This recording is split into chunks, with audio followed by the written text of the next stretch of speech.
ان کے حصے تو محفوظ ہیں. اس کے علاوہ اگر تم کسی اور کو دینا چاہتے ہیں تو 1/3 کی حد تک چونکہ تم مالک ہے, تمہارے کو اجازت ہے اور اس کو آپ دے سکتے ہیں. اس کے لیے وہ کوئی بھی اجنبی ہو سکتا ہے, لیکن اس کا وارث نہ ہونا ضروری ہے.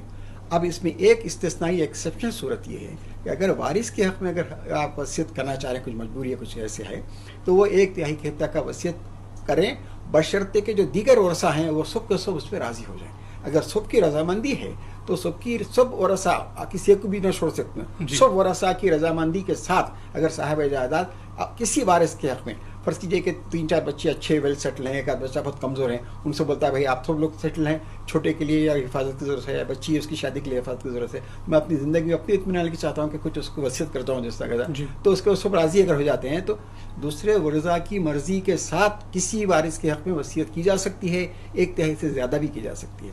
لیکن شیعہ قانون میں یہ ہے کہ یہ جو مرضی ہے, یہ مرضی 1/3 کے لیے حد تک چونکہ پورا اختیار حاصل ہے, ورثاء کی مرضی ضروری نہیں سمجھی گئی. لیکن حنفی لا میں ورثاء کی مرضی اور رضامندی ضروری ہے ایک کسی وارث کے حق میں دینے کے لیے. اس کے علاوہ کسی اور کو دینے کے لیے پھر ورثاء کی رضامندی کی ضرورت نہیں ہے. اگر وارث نہیں ہے تو صاحب جائیداد کسی کو بھی دے سکتا ہے.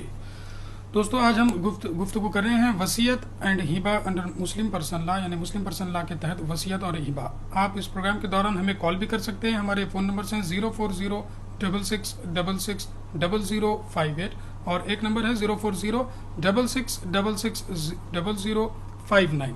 وصیت اور ہبہ پر گفتگو جاری ہے.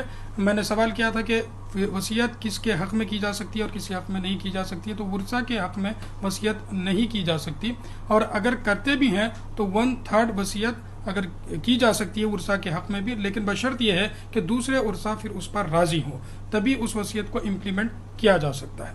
جنرلی یہ دیکھا جاتا ہے صاحب کہ اگر وہاں پر ایک لڑکا کسی کے پاس اور 2 لڑکیاں ہوں, تو وہ ماں باپ چاہتے ہیں کہ ہمارے یہ تینوں میں برابر سے تقسیم ہو جائے جائیداد. تو اگر اس طریقے کی وصیت بنا کے چلے جائیں, اس پر میں ضرور گفتگو جاری رکھوں گا. ایک سوال لے لیتے ہیں. ہلو ہلو ہلو السلام علیکم. وعلیکم السلام. آپ کا نام اور شہر کا نام؟ جی میں حیدرآباد سے بات کر رہا ہوں. جی آپ کا نام؟ میرا نام اصغر ہے. جی فرمائیے. جوان تھا. جی یہ وصیت اصل میں ہے کیا چیز؟ جی جو وصیت کرتے ہیں نا, جی کیا چھوٹا اپنے بڑوں کو وصیت کر سکتا ہے؟ چھوٹا اپنے بڑوں کو وصیت کر سکتا ہے ان دا سینس صرف کے طور پہ جیسا جی مطلب بیٹا ہے جی باپ کو وصیت کر سکتا ہے, یا چھوٹا بھائی ہے